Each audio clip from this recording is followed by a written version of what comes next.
Haryana public service commission के अंदर बड़े फेरबदल चल रहे हैं और ये फेरबदल एडमिनिस्ट्रेटिव नहीं है। मैं बात कर रहा हूँ कि जो हमारे पीजीटी या असिस्टेंट प्रोफेसर के एग्ज़ाम जिनकी संभावना है कि बहुत ही जल्द होंगे, तो उसके बारे में बहुत भारी फेरबदल चल रहे हैं। और कुछ हमारे दोस्त तो इसके बारे में अपडेट भी होंगे क्योंकि न्यूज़पेपर में बहुत आया हुआ है इसके बारे में। तो अब इसके अंदर किस प्रकार के बदलाव हों उसके बारे में आज ये वीडियो है, इसके बारे में आज हम बात करेंगे। नमस्कार दोस्तों, मैं हूँ डॉक्टर दलबीर सिंह और आप देख रहे हैं यूट्यूब चैनल क्वेश्चनिया। दोस्तों, आज का जो मेन टॉपिक है, जो मैंने आपको बताया कि हम बात करेंगे मोटे तौर पे कि अब एचपीएससी का सिलेक्शन क्राइटेरिया क्या होगा और किस प्रकार से आपका एग्ज़ाम पैटर्न होगा यदि आप पीजीटी की तैयारी कर रहे हैं या फिर असिस्टेंट प्रोफेसर की तैयारी कर रहे हैं, क्योंकि असिस्टेंट प्रोफेसर की तो पोस्ट ही नहीं आई। और कुछ हमारे दोस्त इसके बारे में बड़े जिज्ञासु होंगे, जागरूक होंगे कि सर ये आप क्यों नहीं बता रहे हैं कि असिस्टेंट प्रोफेसर की वैकेंसी क्यों नहीं आ रही। इसके बारे में एक सेपरेट वीडियो बनाएंगे। आज का जो मेन टॉपिक है वो यही है कि अब जो हमारा सिलेक्शन क्राइटेरिया है या फिर एग्ज़ाम पैटर्न है वो किस प्रकार का होगा। आने वाली जो पीजीटी की पोस्ट के फॉर्म आप भर चुके हैं और आने वाली जो असिस्टेंट प्रोफेसर की वैकेंसी होंगी।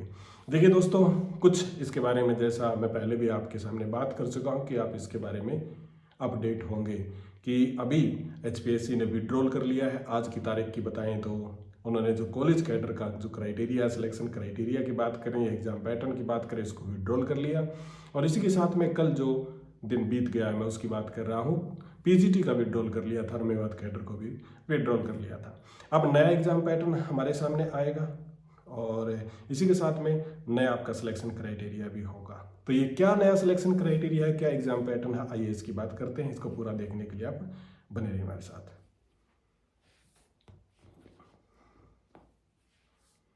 दोस्तों, एक बार फिर से आपका स्वागत है। देखिए, सबसे इम्पोर्टेंट बात ये है कि अब जो एक पीजीटी का या फिर असिस्टेंट प्रोफेसर का एग्ज़ाम पैटर्न जो होगा वो दो भागों में डिवाइड कर दिया गया है। न्यूज़पेपर के माध्यम से भी आपको पता चल गया होगा कि, और न्यूज़पेपर के अंदर ये बात बड़ी इंपॉर्टेंट और बड़े अच्छे ढंग से बताई गई है कि अब दो प्रकार के पेपर होंगे। एक होगा आपका ऑब्जेक्टिव टाइप का और दूसरा होगा आपका सब्जेक्टिव टाइप का।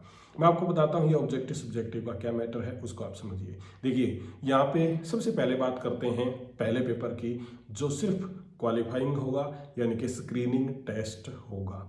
और पहला जो स्क्रीनिंग टेस्ट है ये आपका 100 नंबर का पेपर भी हो सकता है, 150 नंबर का पेपर भी हो सकता है। इसका पैटर्न यानी कि कितने क्वेश्चन किस किस के आएंगे वो पहले ही वेबसाइट के ऊपर हैं। यानी कि पहले जो सिलेक्शन क्राइटेरिया आपका था वो पर्टिकुलरली अब सेम वही रहेगा।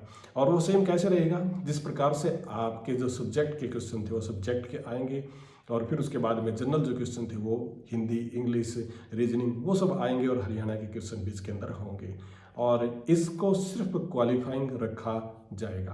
अब पहला जो टेस्ट होगा, कितने मार्क्स आपको लेने होंगे मैं आपको बता देता हूँ। यहाँ पे आपको सिर्फ 25 मार्क्स आपको लेने होंगे। 25 यदि 100 नंबर का पेपर आता है और यदि आपका 100% से इसको काउंट करेंगे तो 25% मार्क्स आपको लेने होंगे। अब बात करते हैं दूसरे पेपर की, जो कि मेन होगा। जिस प्रकार से एचसीएस के अंदर प्री और मेन के पेपर होते हैं उसी प्रकार से दूसरा पेपर होगा मेन का। और मेंस के अंदर आपको सब्जेक्टिव टाइप क्वेश्चंस देखने को मिलेंगे और आपकी जो मेरिट है, फाइनल मेरिट है, वो बनेगी आपकी सब्जेक्टिव टाइप क्वेश्चन से। और ये कितने मार्क्स का काउंट होगा, 87.5 मार्क्स का काउंट होगा। इसके साथ में एक होगा आपका इंटरव्यू, यानी कि इंटरव्यू कितने मार्क्स का होगा, वही 12.5 मार्क्स का, यानी कि 12.5 नंबर का आपका होगा इंटरव्यू। और जो सब्जेक्टिव आपका पेपर है वो 87.5 का है। तो इस प्रकार से अब ये टोटल हो गए 100 मार्क्स। इसी से आपकी मेरिट बनेगी और इसी से आपका होगा सिलेक्शन। अब बात करते हैं कि जो आपका सब्जेक्टिव पेपर होगा उसका सिलेबस क्या होगा। सिलेबस मतलब हूबहू लगभग आप ये मान के चलें कि जो यूजीसी नेट का सिलेबस है वही आपके सामने सिलेबस होगा। और इसका सिलेबस आपका देखें तो वेबसाइट के ऊपर जल्दी ही आ भी जाएगा सब्जेक्टिव टाइप का, और उसकी आपको तैयारी करनी होगी। लगभग आप ये मान के चलें कि यूजीसी नेट का जो पेपर होता है, यूजीसी नेट का जो सिलेबस होता है वही सिलेबस आपका होगा। हाँ, जो हमारे दोस्त हैं जो तैयारी कर रहे हैं उनके लिए एक सेटबैक हो सकता है यदि आपने ऑब्जेक्टिव टाइप की तैयारी कर रखी है। अब आपको सब्जेक्टिव भी तैयारी करनी होगी और सब्जेक्टिव टेस्ट, क्योंकि बहुत सारे हमारे दोस्त ऐसे भी होंगे बहुत लंबे समय तक उनकी प्रैक्टिस छूट गई होगी। कोई 5 साल से तैयारी कर रहा है, कोई 7 साल से तैयारी कर रहा है, तो अब उनको सब्जेक्टिव टाइप की तैयारी भी करनी होगी। और ये सब्जेक्टिव टाइप आ गया तो इसके अंदर बहुत सारे मतलब पैरामीटर्स बदल जाएंगे, क्योंकि आपके लिखने की प्रैक्टिस, आपको किस प्रकार से लिखना है, कैसे आपको इसकी तैयारी करनी है, उसके बारे में फर्दर मैं वीडियो बनाऊंगा। और इसी प्रकार से आप हमारा साथ जरूर दीजिएगा। और निश्चित तौर से आप यदि इसको फॉलो करते हैं, इसको अच्छा समझते हैं,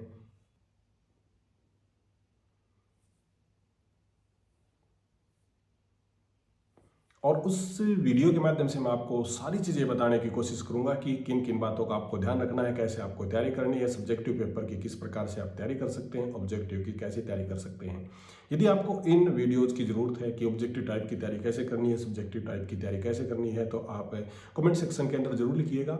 और आप हमारे जो प्रीमियम चैनल है व्हाट्सअप का 8818000113 पे भी आप जुड़ सकते हैं, मैसेज कर सकते हैं, और उसके माध्यम से हम आपको जल्दी से अपडेट इसके बारे में कर देंगे।